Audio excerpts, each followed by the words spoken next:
اعوذ بالله من الشیطان الرجیم. بسم الله الرحمن الرحیم. شرح و بیان احادیث قدسی مبارک. درود بر فخر دو عالم محمد مصطفی صلی الله علیه و آله و اصحابه و سلم. بسم الله الرحمن الرحیم.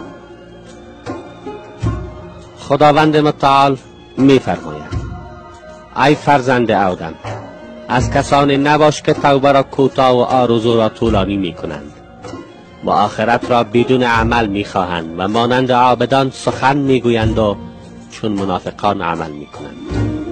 اگر عطای به آنان بخشیده شود قانع نمی شوند و اگر از آن محروم گردند شکیبایی نمی ورزند. به انجام خیر امر می کنند و خود به آن عمل نمی کنند و از بدی نهی می کنند و خود از آن اجتناب نمی ورزند. صالحان را دوست دارند و خود از زمره آنان نیستند.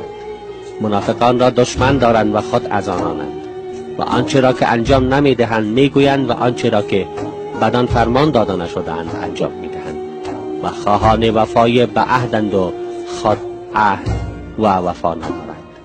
ای فرزند آدم، هر روز زمین به تو گوید: ای فرزند آدم، بر من راه می روی و در من مال اندوخته می کنی و آنچه را که آرزو می کنی می خوری و عاقبت کرمهای درون من نیز تو را می خورند. ای فرزند آدم، من خانه غمگینی و بازخواست و خانه تنهایی و تاریکی و خانه مار و گژدمم.